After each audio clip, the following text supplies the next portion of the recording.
સમાજને પણ આપણી સાથે જોડેલા રાખો।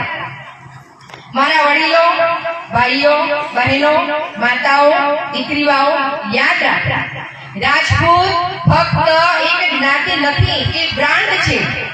આ બ્રાન્ડ માટે એની આન બાન શાન માટે આપણા પૂર્વજો હોમાઈ ગયા છે। આજે એનું પ્રમાણ જાળવી રાખવું એ આપણી ફરજ છે। હવે આપણે ખાલી એટલું જ વિચારવાનું છે કે આપણે એક હથિયારનો ઉપયોગ કરવાનો છે। સમય આવી ગયો છે 7મી તારીખનો। હથિયાર એટલે શું છે? શસ્ત્ર, વોટ।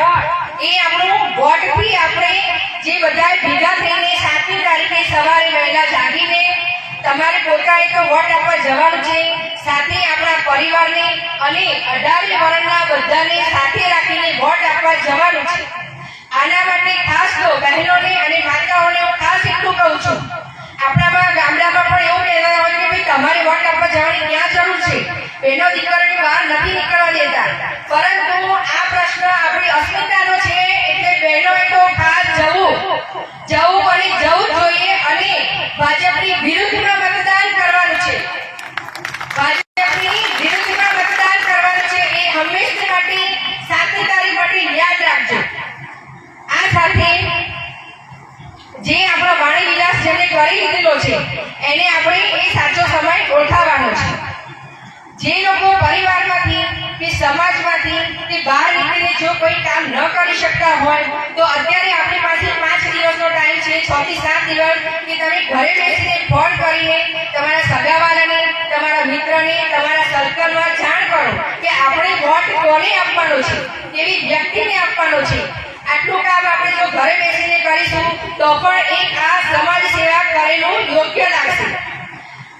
એ સાથે જેમ અર્જુન માછલી દેખાતી હતી તેથી તે સફળ થયો, તેમ દરેક ક્ષત્રિયને 26ની સીટ ઉપર રૂપાલા જ દેખાવા જોઈએ। 26 સીટ ઉપર રૂપાલા જ દેખાવા જોઈએ અને એ જ રીતે આપણે બધાએ મતદાન કરવાનું છે।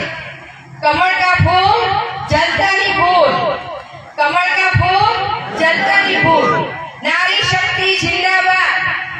બધા એકવાર બોલશો બેનો મારી સાથે, નારી શક્તિ જિંદાબાદ,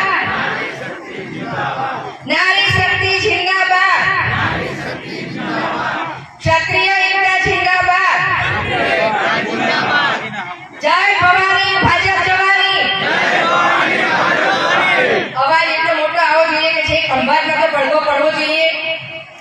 જય ભવાની, જય ભવાની। ક્ષત્રિય સ્મિતા સંમેલન ની અંદર અહીંયા મંચ ઉપર ઉપસ્થિત સૌ સન્માનીય વડીલ, સૌ મારી માતા બહેનો અને મારી સામે બેઠેલા સૌ મારા વડીલો અને યુવાન મિત્રો, મારું ગામ જિંજર, તાલુકો ધંધુકા અને આ ગામના ઘણા બધા દીકરીઓ અમારા ગામની અંદર પણ છે। જ્યારે આ કલમસરની અંદર આજ જ્યારે મેં પગ મૂક્યો તો મને એવો અહેસાસ થયો કે હું મારા મામાના ઘરે આવ્યો।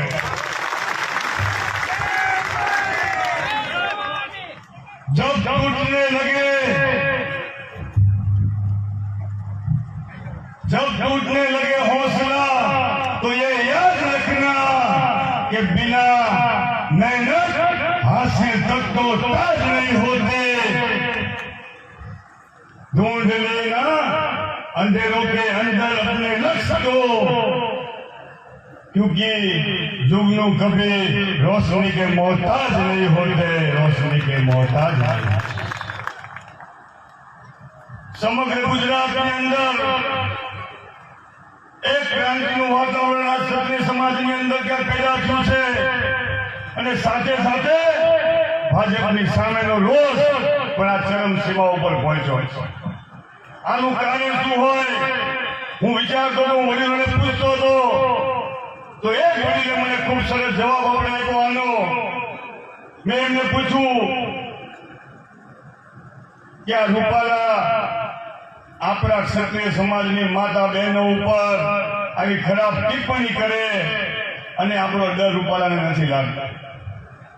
મેં એને બીજી પણ વાત પૂછી કે સમગ્ર ગુજરાતની અંદર તાલુકે જિલ્લે આવેદન પત્રો આપવામાં આવે, આપણા સમાજના આગેવાનો નિવેદન કરે, 5 લાખ ક્ષત્રિયોનું સંમેલન રાજકોટની અંદર ભેગું છાપો ક્ષત્રિય સમાજની અસ્મિતા ઉપર બોલ્યો છે. છતાં પણ આ ભાજપનું પેટનું પાણી કેમ ન લીધું?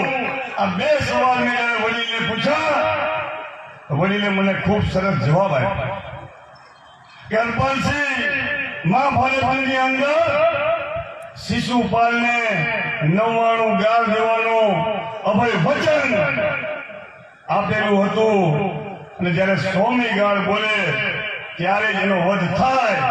એવી જ રીતે ભાજપ અને ભારતીય જનતા પાર્ટીના આગેવાનો દ્વારા 99 પાપ પૂરા થયા હતા, અને 100મું પાપ ક્ષત્રિય સમાજની મા દીકરી વિશે બોલીને કર્યું. આનો વધ હવે કરવાનો સમય આવ્યો. એ 99 પાપ ગયા હતા, એ 99 પાપ ગયા હતા. આ દેશની અંદર ક્યાંક આદિવાસીની જળ જમીન અને જંગલ છીનવાનું કામ આ ભાજપની સરકારે કર્યું. ક્યાંક દલિત સમાજની માન મર્યાદા એના અધિકાર છીનવાનું કામ આ ભાજપની સરકારે કર્યું. ક્યાંક ઠાકોર સમાજના એરપોર્ટ રોડ અમદાવાદની ઉપર ગરીબ માણસોના ઝૂંપડા તોડવાનું કામ કર્યું અને બેઘર કરવાનું કામ કર્યું. એ પાપ ભાજપના આગેવાનોએ કર્યું.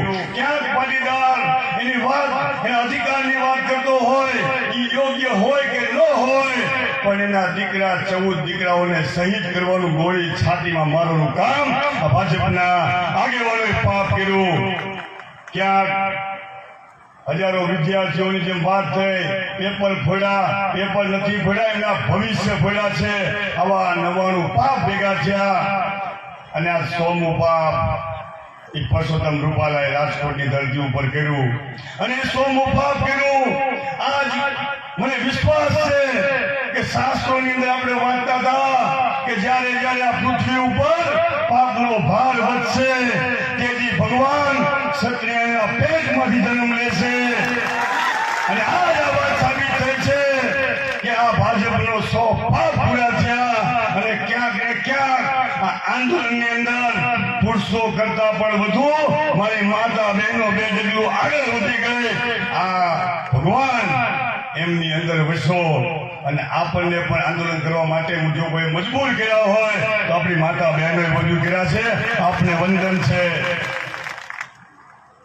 હું આપને કહેવા માંગુ છું કે આ કાંઠાનો વિસ્તાર જે મને ભારતની ધરતી ઉપરથી આવી છે, એમાં કાંઠાનો વિસ્તાર, કાંઠાના વિસ્તારની અંદર 7મી તારીખે ભાજપને કાંઠું પાડી દેવાનું કામ આ કાંઠાના વિસ્તારના લોકો કરશે. આ આહ્વાન કરવા માટે અમે તમારી વચ્ચે આપણે આવ્યા છે. સમગ્ર ગુજરાતની અંદર જે રીતે આંદોલન થયું, ઇતિહાસની અંદર આ ભારત દેશની અંદર ખૂબ આંદોલનો થયા, પણ પહેલું એવું આંદોલન કે જેની અંદર કોઈ બસનો કાચ ન ફૂટ્યો હોય, પહેલું એવું આંદોલન કે ક્યાંય રસ્તા ઉપર કોઈને રોકવામાં ન આવ્યા હોય, પહેલું એવું આંદોલન જેની અંદર ટાયર પણ ન સળગાવવામાં આવ્યું હોય. આજ આપણું આંદોલન જોઈ અને અજારે આલમ આજ ક્ષત્રિય સમાજની પડખે ઉભો છે. આપણી માન મર્યાદાને મોફાઈ સાથે ઉભો છે અજારે આલમ. માત્ર એક જ કામ આપણે સૌએ કરવાનું છે કે આ જ્યારે અઢારે આલમ આપણી સાથે ઉભો હોય ત્યારે આ વધુમાં વધુ મતદાન થાય 7મી તારીખે. અને તમને તો 2 અવસર મળ્યા છે. કયા 2 અવસર? તમારે તો બબ્બે રૂપાલાને હરાવવાના છે. બબ્બે એક લોકસભાની અંદર બોલો મિતેશ રૂપાલા, અને એક વિધાનસભાની અંદર આ ચિરાગ રૂપાલાને હરાવવાનો મોકો તમને મળ્યો છે. ભાઈ, તમને મળ્યો છે આ મોકો. છૂટતા નહીં. અર્જુનનું લક્ષ્ય શું હોય? આંખ હોવી જોઈએ. તમને તો બબે આંખ મળી. છોડો તીર અને 2 આંખની વચ્ચે તમારું કાંઠાનું તીર જવું જોઈએ. અવાજ કરવામાં તમારી વચ્ચે આપણે આવ્યા છે. અને આજ આ ગુજરાતની અંદર ક્ષત્રિય સમાજનું આંદોલન, યુવરાજભાઈ, આપણને ગર્વ થાય કે ચૂંટણીનો સમય ભાજપ, કોંગ્રેસ કે આમ આદમી પાર્ટી કરતા પણ વધુ સભાઓ મારા ક્ષત્રિય સમાજે કરી છે. આ બધી પાર્ટી કરતા વધુ રેલી, વધુ ધર્મરથ મારા સમાજે કર્યા છે.